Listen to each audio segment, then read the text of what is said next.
Welcome to part 12 of my build of the quarter-scale Jerry Bates Cessna 172 Skyhawk. This video is a slideshow with a voiceover of some pictures I took while building it. Day 67.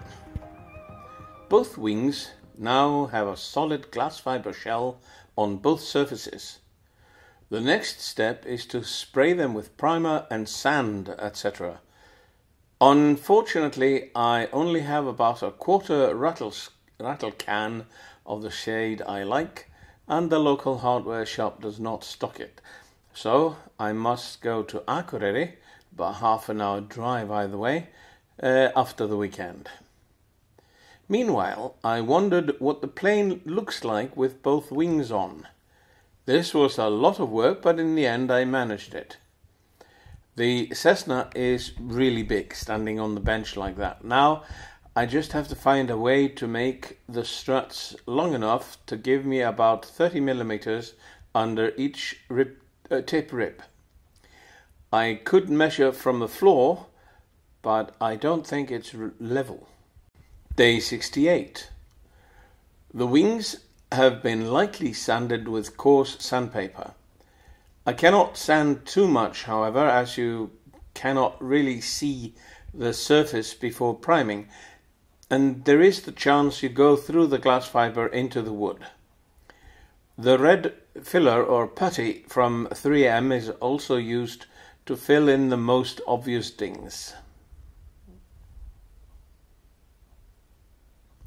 The fuselage gets a careful sanding with 400 grit sandpaper used wet, and a filler goes into all the holes that I can see now. I glued a door to the side and will put another on the right hand side. Then I will make the plate joints and rivets later. Day 69.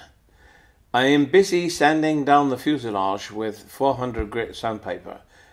I also put some filler in all and any dings I come across. On the port side, or left side of the fuselage, there is a small door to a luggage compartment under the back seats. I made this door out of 0.3mm Pro Skin glass fiber sheet and glued it in place. Putting all these extra bits on the fuse is going to be fun. Day 70. I have now sanded the tailplane and put filler in all minor dings. The next step is to glue the tail on. I will probably borrow my son's cross laser level for this. I have started putting on the plate joints. This is done by drawing the joints on the part, putting down 2 or 3 layers of tape, and then smearing filler up to the tape. Later, this will be sanded down. Day 71. The plate joints on the fuselage are many and varied. They have to be made horizontally and vertically in turn. The filler has to dry and then sanded down before new lines can be made. Here we can see the ridge that is left when the filler has been sanded and the tape removed. You can also see what can happen if the tape grips too hard and is left on for too long. Flakes of primer and sometimes even glass fiber come off with the tape. I'm going to put down yellow painter's tape on the bottom and then 3 layers of blue car line tape. I'm also going to be more careful when I remove it. Day 72.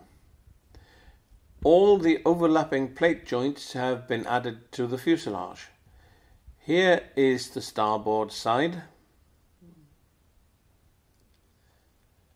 And this is the port side. I received a package today from Premier Pilots of California, USA. They have an extensive selection of pilots, both male and female, in quarter scale, and they decided to send me one who can sit in the pilot's seat of my Cessna.